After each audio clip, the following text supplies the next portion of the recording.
This channel is supported by Truefire. Truefire is an online library enough, you can get the Truefire All Access Pass for as cheap as they ever do it, the $99 thing. So just jump and do that if you're looking for the best price that you can get Truefire All Access for. Line 6 Stadium is closer than ever before, and Line 6 with Eric Klein have uploaded a video on the Line 6 YouTube channel talking about getting ready for the Helix Stadium. I'm very excited about this for obvious reasons. In this video, I wanted to talk to you about what I think is kind of exciting about this video. The video starts off being quite sort of pragmatic about how you literally are going to get your Helix tones into Helix Stadium such that you might want to. Now, towards the end of this video, I'm going to just show you that process in terms of like HX Edit or Helix Native, how you will get out from setlist, favorites and presets, how you can get that out of your existing Helix so that you're ready to move it into the new Helix Stadium ecosystem if you're interested in that. But I also felt like there was some exciting kind of announcements about the roadmap of the Helix Stadium going forward, and I thought, well, that's something worth talking about because I think it gives us a bit of a new sort of insight into what the future is going to look like for Helix Stadium.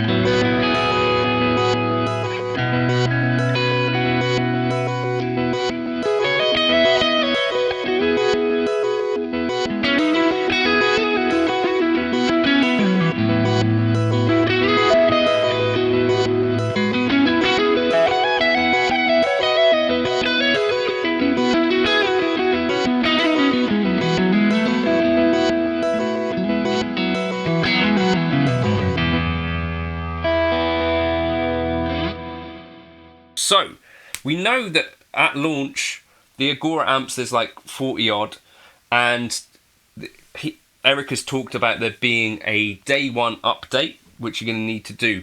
Now, on that point, there's two real key pieces of advice that I would give you, and one is that you need to know your Line 6 account login and login details. Now, I don't know if you're anything like me, but anytime like with Quad Cortex, with updates and stuff like that, I've had to kind of like go through, and this happens all the time if you're doing like iLock stuff.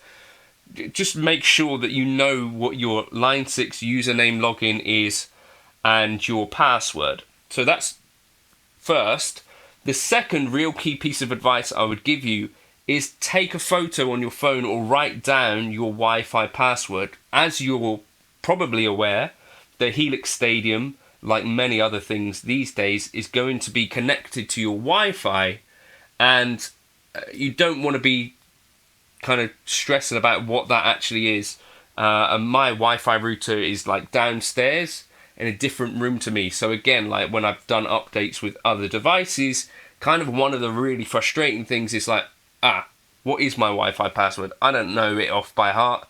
It's on the back of my router, so I just take a picture and it's on my phone, so that when I need to input this into my device, whatever it might be, I can just do that off the gate. So those are just two real key pieces of advice that I would say. Get your Line 6 username ready and password, and get your Wi-Fi login. It is really, really simple stuff, but could save you a bit of frustration, knowing up front that you're going to need that stuff for sure.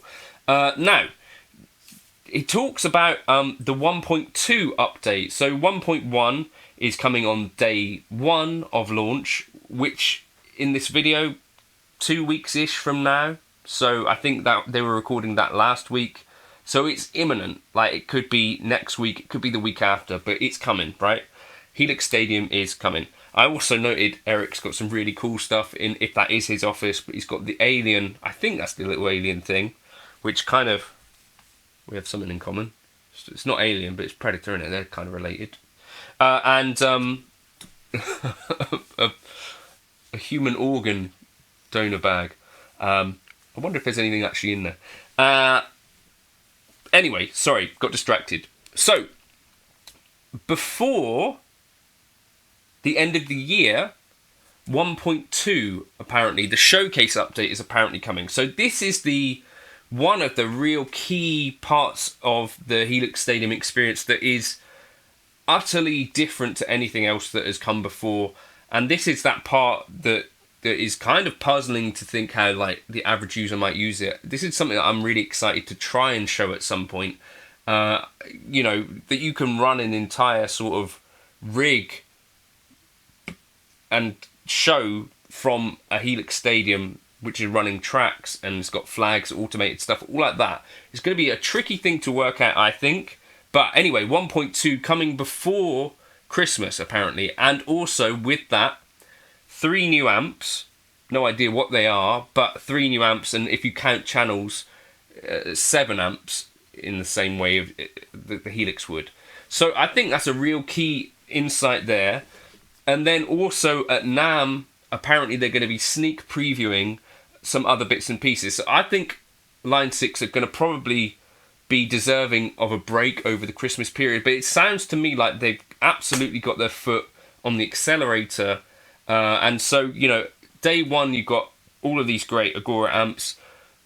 The update coming before Christmas, 3 new additional amps. So I'm sure that over that period of time, I will have been able to show you some of those amps, but probably not have got through them all in an exhaustive manner.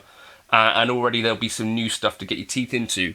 I did see some questions from folks on the Facebook group talking about, you know, for this price that it need to be like updated modulation, pitch and stuff like that. Now, if that stuff was going to be updated, you can be sure that Line 6 would have told you. I think they've got their hands full at the moment with the stuff that is going on. So what you can be confident of is that the existing pitch stuff is what's going to be in the Helix Stadium. And you've also got all of the M-class effects. Now, this is probably something for another day, but if these effects are good enough for folks like Dan Huff and Tom Bukovac, who've used M9s and M5s and M whatevers on albums and used them live on gigs, then I think actually there's something to be said for those existing effects also being very good. And likewise with the pitch and modulation stuff. So I'm not saying that every single thing in the Helix is necessarily going to blow your Strymon out of the water or whatever, but super functional stuff. And for instance, the dynamic reverbs, the pitch effects, I have compared those to some very expensive stuff, or whether it's Digitech. Like, these are coming from the same people that did the Digitech drop, etc. Like, I've tested these algorithms against each other. There isn't a better sounding pitch block in my experience in terms of like natural sounds, glitch free stuff, except for maybe the Boss XS. But in any case, yeah, so the effects are not going to be updated for the Helix Stadium. So your Helix Stadium experience at launch is going to be, okay, it's a new product with a touchscreen, and it's going to have like these new things like focus view and hype knobs and new amps. But you're going to have a lot which is going to be familiar in there from the Helix ecosystem, because it is still part of the Helix ecosystem. Like, if they were going to update those effects at launch, they would have told us that. So they're not, probably. But they are shipping to dealers now. There's a couple of people out in the wild that already have a Helix Stadium that don't have an NDA. And I don't think they've shared too much about it, though, because I think we're trying to preserve like the pristine nature of the launch. But it's imminent. This is how you can start getting ready for it. If you are someone who's on the pre-order list, let me know if you are, if you're excited. If it's, you know, out of reach for you, again, I've said this in another video, I think you can be fairly certain, you know, the Pod Express came along eventually. This has got Helix models in there. There will be something from everyone, I think, from the Helix Stadium family at some point. So do not dismay. Anyway, as you were. Okay, so I wanted to give a bit more of a, just illuminate, I think, what Eric Klein was saying in that video a little bit more here because I think it helps to like see it physically down. So presets, IRs and favorites, all of these can be imported and exported to the Helix Stadium when that arrives in like 1 or 2 weeks from now, or whenever you happen to be watching this video. So the one thing that he specifically has said is that you can create a backup, export bundle, import bundle, all that sort of stuff. What we can do is export an entire set list, and the Helix Stadium will interact with that. So to do that, you would go here, export, set list, file name, etc. So choose whichever set list you're on. Now this is, for me in Helix Native, different to what would be on my HX Stomp or Helix, but you get the point, right? So if you wanted, for instance, your factory presets from Helix into the Helix Stadium for whatever reason, export and put it into a file that you know where it's going to be. So that's one key point.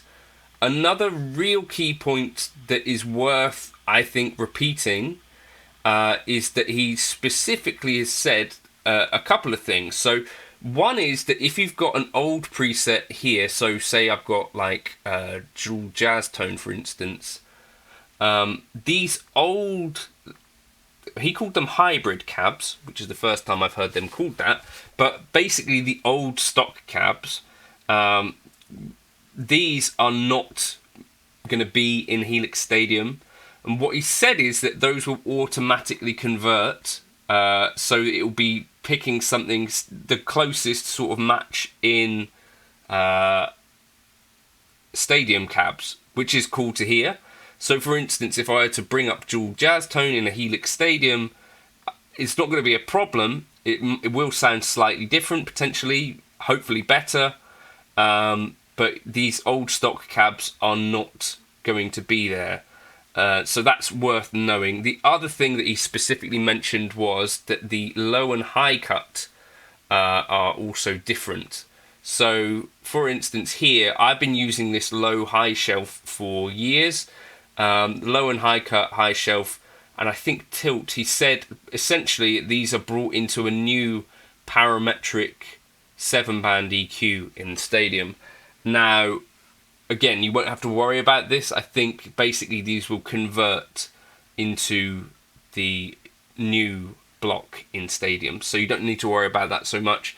One thing that will not carry across though, if for example you had a preset like this one using an IR, make sure that you note down specifically what IR you are using, because you're going to need to remap it in Stadium. That's one thing it's not going to do. So you're going to export your IRs, export your presets, export your set list, export your favorites. Those will all come across, but you're going to have to relink your IR.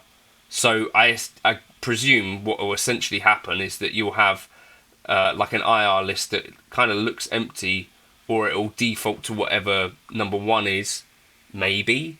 So you're going to need to go in and remap there. I would suggest maybe it might be a good practice to just load your IRs onto your Stadium in order of importance, so that if it is an IR that you use all the time, you just stick it on number 1 on your list of IRs. That probably makes about as much sense as anything else, but we're going to have to go back in there and remap things. And I think that's fine. It's just worth knowing up front. So to export presets, you can do like one at a time, like that. Export and export them to wherever you're going. Equally, if you want to export an entire set list, which a set list is all of that. Is it 128?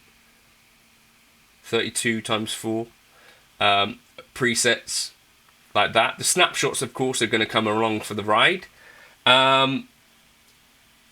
If you do have a backup and you've already sold your Helix, Eric specifically said, then customer support can unpack that for you and turn it back into setlist. So even in that case, I think they're being really pretty cool to sort out for you. I don't think I've ever exported favorites in this way, but worth doing. So make new folder, Helix favorites. Okay. And now those things are across.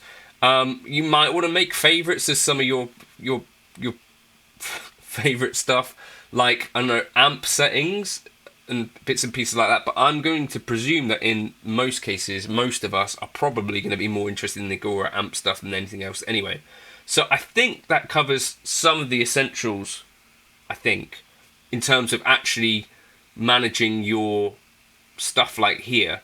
Don't just do a backup. Make sure as well that you're on 3.5 or over in terms of firmware updates.